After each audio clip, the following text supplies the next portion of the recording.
Hello guys, तो क्या हाल है। तो गाइस कल के लिए सॉरी और सुबह के लिए भी, क्योंकि यार गाइस बहुत ही तेज हेडेक हो रहा था, जिसकी वजह से कल हम लोग एपिसोड को रिकॉर्ड नहीं कर पाए थे। और हाँ गाइस, जैसा कि मैंने आप लोगों को कहा था कि मैं आप लोगों को कुछ ना कुछ टास्क दे दिया करूंगा ताकि हमारी भी कुछ अर्निंग हो जाए और आप लोगों को भी मजा आ जाए। तो मैं अभी कमेंट सेक्शन के अंदर एक लिंक प्रोवाइड कर दूंगा, उसके ऊपर आज अगर आप लोग 100 साइनअप्स को कंप्लीट कर देते हैं तो ये हमारे लिए भी अच्छा होगा। तो चलिए शुरू करते हैं हमारे आज के इस नेक्स्ट एपिसोड को। जैसा कि हमने लास्ट एपिसोड के अंदर देखा था, नितिन के पास में राजा भद्र की तरफ से एक सेवक आया हुआ था जो नितिन को महल की तरफ ले जा रहा था। हालांकि वहां पर जाते ही अचानक से उस युवक के सड़क जाती है और वह बटलर नितिन और उसके साथियों को वहीं पर ही कैद करने की कोशिश करने लगता है। और इस वक्त वह सभी की सभी अभी गार्ड से गिरे हुए थे और वहीं पर ही एपिसोड खत्म हो जाता है। तो चलिए शुरू करते हैं आज के हमारे इस नेक्स्ट एपिसोड को। जैसे सिमर ने देखा कि सभी गार्ड्स अभी उन्हें घेरे हुए थे और उनके ऊपर फॉर्मेशन का दबाव था,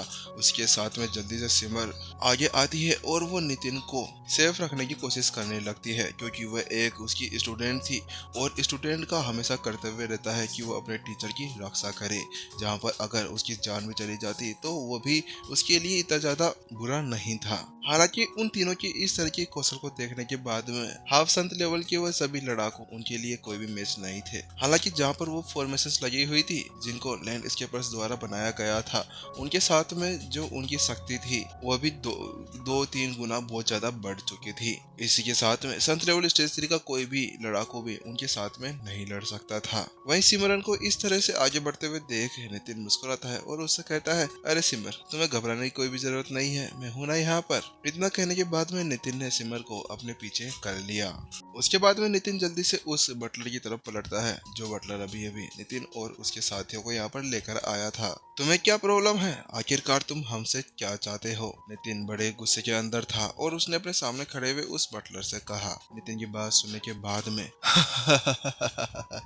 तुम्हें मैं एक सबक सिखाना चाहता हूँ। जब हम लोग इस महल से बाहर थे तो तुम वहाँ पर बहुत ही ज्यादा उड़ रहे थे ना, तो आज मैं तुम्हें यहाँ पर बहुत ही बुरी तरह से घायल कर कर मारूंगा। हालांकि मैं यहाँ पर तुम्हें मार नहीं सकता, लेकिन मैं तुम्हें इस तरह से दंडित करूंगा जिस तरह से तुमने मुझे वहाँ पर मारा था। इसके अलावा मेरे मास्टर ने मुझे ये भी कहा था कि अगर तुम मेरे साथ में नहीं आते हो तो उसके बाद में उन्होंने मुझे अनुमति दे दी थी कि मैं तुम्हें वहाँ पर मारकर भी ला सकता हूँ। इसी वजह से इसके अंदर तो मुझे और भी ज्यादा मजा आने वाला है। क्या तुम मुझे सबक सिखाना चाहते हो। उस बटलर की बात सुनने के बाद में नितिन ने अपनी आंखें सिकोड़ ली और अपने दोनों हाथों को अपने बाहों के अंदर कसकर बांध लिया और एक गहरी सांस लेते हुए उसने अपना सिर ऐसे हिलाया जैसे कि अभी उसको उसके ऊपर दया आ रही थी। उसके बाद में नितिन ने उससे कहा, मैंने तो उस वक्त ऐसा सोचा था कि तुम लातों के भूत हो, इसलिए तुम लात से मान सकते हो, इसी वजह से तो मैंने तुम वहाँ पर छोड़ दिया था, लेकिन तुम तो यहाँ पर अब अपनी कमीनेपंती की हद पर आ चुके हो। मुझे तो ऐसा लगता है कि तुम्हें अब असली सबक सिखाना होगा। यही वर्ड्स कहते हुए नितिन की भारी आवाज भारी से भारी होती गई और वह जल्दी से अपनी अंगुली को चटकाने लगा।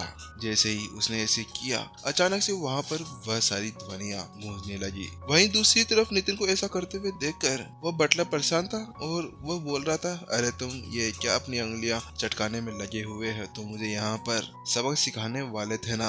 हालांकि वह अपने इन शब्दों के बीच में ही था कि अचानक से उसके जोरदार सीने के अंदर दर्द होता है और उसकी बॉडी पूरी तरह से थर-थर कांपने लगती है और उसके मुंह से खून निकलने लगता है। ऐसा लग रहा था कि उसने अभी अभी कोई जहर की बोतल ऐसे पी ली हो जैसे कि उसके अंदर जहर ना होकर कोई किंगफिशर नाम की बियर हो। अपनी डरावनी निगाहें अब नितिन पे गड़ाकर वह उसे ही घूर घूर कर देखे जा रहा था। उसने अपनी बड़ी सेमी हुई आवाज के साथ में कहा, तु, तु, तु, तु, तुमने तुमने मुझे जहर दिया है। यहाँ तक आते आते अब उसे ये पता चल गया था कि वास्तव में उसको यहाँ पर इस तरह का कष्ट तो कोई जहर ही दे सकता था। इसी के साथ में जल्दी से अपने कांपते हुए हाथों से उसने अपनी स्टोरी रिंग के अंदर से एक पिल बाहर निकाल ली जो जहर को रोकने के लिए काम किया करती थी। हालांकि जैसे ही उसने उसे लिया, अचानक से उसका पूरा शरीर दर्द से भर गया।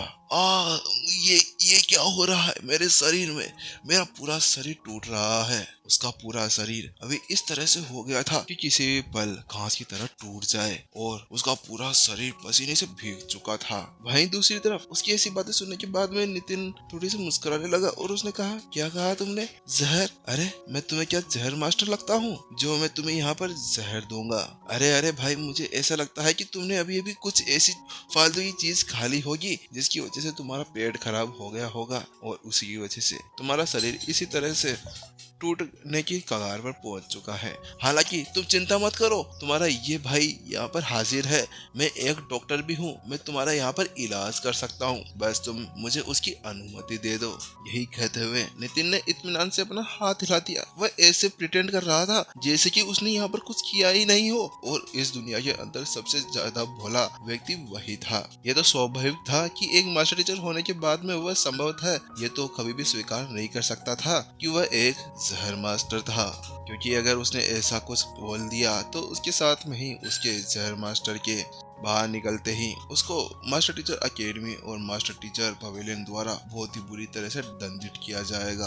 तुम झूठ बोल रहे हो। यहाँ पर वह ऐसा कुछ कहने वाला था, हालांकि उसके शरीर के अंदर इतना ज्यादा दर्द हो रहा था कि उसके गर्दन के नीचे और हाथों के ऊपर अभी उसकी नसें दिखने लगी थी। साफ साफ तौर पर ऐसा लग रहा था जैसे कि वह सारी नसें खून से भर रही हो और कभी भी फट जाए, और उसने अपने दांत इस तरह से भिजे हुए थे जैसे कि कभी भी वह टूटकर बाहर निकल जाए। और इस समय उसका ऐसा मन हो रहा था कि उसके सामने जो नितिन खड़ा हुआ था वह उसके टुकड़े टुकड़े कर डाले। हालांकि उसने अपना गुस्सा अपने अंदर ही रखा और एक गुटक थूका अपने अंदर ले लिया। उसके बाद में दांत पीसते हुए उसने कहा, उन्हें जाने दो। वास्तव में अभी वो बटलर अभी नितिन को सबक सिखाने की सोच रहा था, लेकिन उसने ऐसा नहीं सोचा था कि पलड़ा ब्लड तो उसके ऊपर ही हो जाएगा और उसकी इस तरह से भिखारियों जैसे मरने की जैसी औकात हो जाएगी। बटलर की बात सुनते ही सभी सैनिकों ने अपने अपने सर हिला दिए, हाँ बॉस। और इसी के साथ में उन्होंने अब नितिन के सामने एक रास्ता बना दिया। उसके बाद में एक बड़ी सी स्माइल के साथ में नितिन ने अपना दांत दिखाए और वह आगे बढ़ चला। हालांकि जैसे ही वह उस बटलर युवक के पास में पहुंचता है तो वह अपने मुंह को उसके कानों के पास में ले जाता है और कुछ उसके कानों के अंदर चुपचाप बुदबुदा देता है। वह जो स्वर बोल रहा था वह अभी केवल उस बटलर युवक को ही सुनाई दे रहे थे। उसने उससे कहा, देखो मैं तुम्हें बताता हूँ कि जो तुम्हारे अंदर जहर है उसको कम करने का एकमात्र तरीका है कि तुम्हारे चेहरे के ऊपर कोई बहुत ही बुरी तरह से थप्पड़ मारे। जितना तेज थप्पड़ होगा तुम्हारे जहर का असर उतना ही ज्यादा धीरे होता जाएगा। अन्यथा अगर तुमने ऐसा कुछ भी नहीं किया तो जो तुम्हारा शरीर के अंदर इतना ज्यादा दर्द हो रहा है वह धीरे धीरे बढ़ने से बढ़ता रहेगा और तुम एक पल ऐसे सोचने लगोगे कि तुम यहाँ पर मर ही क्यों ना जाओ और तुम शायद खुद भी आत्महत्या कर सकते हो। वहीं दूसरी तरफ नितिन की वो बात सुनने के बाद में वह बटलर युवक अब वहीं पर ही चौंक जाता है। उसकी आंखें फटी की फटी रह जाती है। ऐसा लग रहा था जैसे कि उसने अपने सामने कोई भूत देख लिया हो। क्या तुम मेरे को मारना चाहते हो? पहले तो तुमने मुझे यहाँ पर जहर दे दिया और इस तरह के फालतू के ये मुझे नुस्खे बता रहे हो कि थप्पड़ मारने से मेरे जहर का असर कम हो जाएगा। अरे इस दुनिया में आज तक इस तरह का कोई जहर आया ही नहीं और मैंने ना ही इसके बारे में कभी सुना है, उस युवक ने नितिन से कहा। हालांकि नितिन ने जैसे उसकी ये बात सुनी एक बड़ी सी स्माइल के साथ में कहा, अरे यार मैं तो तुम्हें मूर्ख बनाने की कोशिश कर रहा था, तुम तो वास्तव में बहुत ही ज्यादा बुद्धिमान हो। लेकिन जो नितिन के वो वर्ड थे उसके अंदर ही उसके कुछ ऐसे शब्द छुपे हुए थे जो अभी वह युवक समझ नहीं रहा था। उसके बाद में नितिन उससे कहता है, ठीक है मजे करो, अब मैं यहाँ से चलता हूँ क्योंकि अभी तक मुझे तुम्हारे उस राजा भद्र से भी मिलना है, क्योंकि उसने मेरे साथ में जो किया है मैं उसको उसका सबक तो जरूर सिखाऊंगा।